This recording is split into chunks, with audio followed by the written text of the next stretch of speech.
feel like it's politics. Yeah, it was, like I say, right time, you know, you gotta have the luck on your side, you know, you gotta know the right people sometimes, so, you know, it was cool, good experience. Yeah. So right now you just, so currently, okay, so transition to after basketball, who made you get into coaching? Malone-Mitchell, I moved back from Boston. It's on? Oh yeah. I moved back from Boston, and he knew I was living with Paul, and you know he knew my passion for basketball. So he called me and we talked and asked would I be his JV coach, and I said yeah. Yeah. And that's kind of how I got started, you know. And I can't thank him enough for getting me started because I'm the coach who I am today because of him. You know, he taught me so much as far as coaching. Everybody thinks just because you play basketball you can coach. That's not true. It's not true. You know, you gotta be able to relate to kids and be on them on school. You know, give them some tough love, but let them know you care and you love them. So your dad did a great job of showing me that. Did you ever expect to be coaching when you look back at it? Like, I did not. I did not. You know, sometimes, you know, you grow up and you do things in life you never expect you to be able to do. Yeah.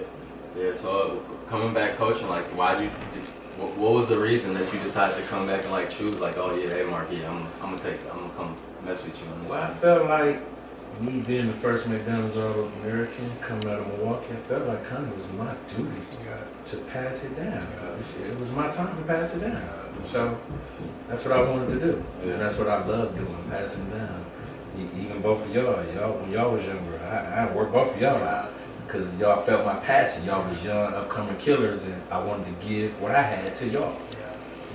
Yeah, that's definitely one thing. I wish I would have worked out with you way more. And like, even though you used to come up to me, though, he'd be like, come work on me. We just never locked in like that. I wish. But you was good, though. You had your dad, and I knew your dad had you a lot. He was around your dad a lot, so you was good. You was in good hands. Yeah, still, that's like, you know.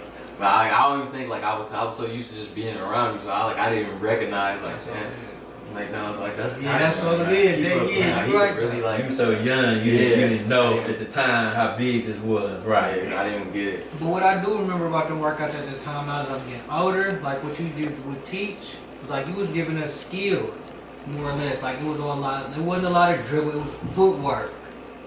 All that, you know what I'm saying? You made us do stuff like, okay, you can do all this, but you got to do this, because you can play with that, but this go get that done way easier. I remember that footwork, stepping, make sure you catching, all that type of stuff. I'm real big on footwork. That's kind of the first thing I do, you know, the stepping and come around, because if you got your footwork, now everything that's a foul. You know, as far as your jump shot, being balanced, stuff like that. You know, and you'd be surprised, a lot of people not balanced when they come around. When you get the pros and you can fade away like Chris Paul and all that, that's something different.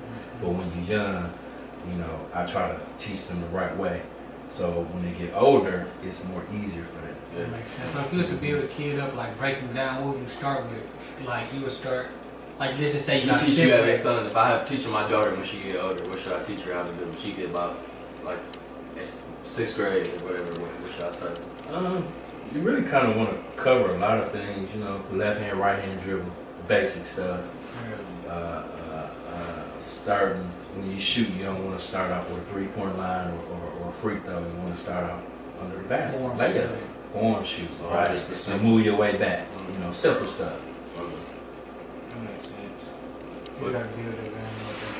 Was there any time that you, Devin, that you looked up to Cal, like that you took it from like growing up, because you had like kind of I think like a different type of relationship. Yeah, I was born in the house basically. That's just my neighborhood. So I mean, it was just older cats, and like you said, like Dura was a mentor for him. He was a mentor for me as well. So like around when he started popping, basically he was around my age. And Drew, that's when he started. So what year would you say you started to count?